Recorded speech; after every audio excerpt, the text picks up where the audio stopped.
Let's be honest. At first glance, this quartic looks like a direct solve nightmare. We need all real values of a, such that x to the fourth minus 4x cubed plus a times x squared plus 4x plus 1 equals 0 has 4 distinct real roots. In Olympiad problems, when a quartic looks messy but has 1 and x to the fourth plus symmetric-looking middle terms, direct factoring is usually the wrong move. The goal is to spot structure. Watch the coefficients. 1, -4, a, plus 4, 1. The ends match, and the x cubed and x terms are negatives of each other. That screams reciprocal substitution. So let's divide the whole equation by x squared, assuming x is not 0. But can x be 0? Plugging x equals 0 gives 1 not equal to 0, so 0 is not a root. Great, division is safe. Divide by x squared. We get x squared minus 4x plus 4 over x plus 1 over x squared equals 0. Now group the symmetric pieces. X squared plus 1 over x squared minus 4 times x minus 1 over x plus a equals 0. And here is the key identity. X squared plus 1 over x squared equals x minus 1 over x squared plus 2. So if we set t equals x minus 1 over x, the quartic becomes a quadratic in t. T squared plus 2 minus 4t plus a, or t squared minus 4t plus a plus 2 equals 0. Much nicer. Now we have a two-layer problem.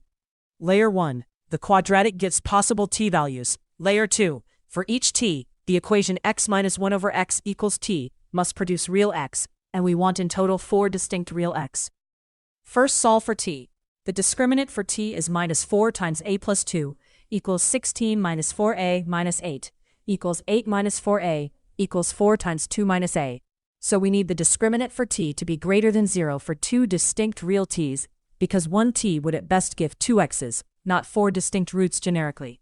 Thus 2 minus a must be greater than 0, so a is less than 2. Then the two t roots are t equals 2 plus or minus the square root of 2 minus a. Call them t1 and t2. Now for a fixed real t, solve x minus 1 over x equals t. Multiply by x. X squared minus tx minus 1 equals 0. This is a quadratic in x with discriminant t squared plus 4, which is always positive. So for every real t there are 2 real roots for x. Also their product is -1, so they are non-zero and distinct. So each real t gives exactly 2 distinct real x. So if we can guarantee t1 and t2 are distinct real numbers, we immediately get 4 real roots. But we must still check one more danger. Could a root from t1 coincide with a root from t2?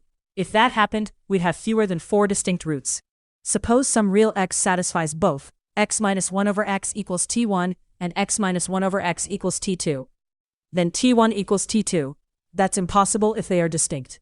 So the x sets coming from different t values cannot overlap. Therefore, 2 distinct real t values automatically produce 4 distinct real x values. That means the entire condition collapses to just, the quadratic in t must have 2 distinct real roots. We already computed that, as the discriminant greater than 0, so a less than 2. Let's sanity check endpoints. If a equals 2, then the discriminant equals 0. Then, x minus 1 over x equals 2, gives x squared minus 2x minus 1 equals 0. Only 2 real roots, not 4. If a is greater than 2, then t is complex, and since t must be real for real x, there are no real roots at all. If a is less than 2, we have 2 distinct real t's, each giving 2 real x's, so 4 distinct real roots.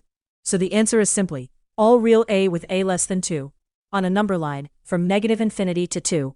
And that's the hidden structure. A scary quartic becomes a clean quadratic, after the reciprocal style substitution.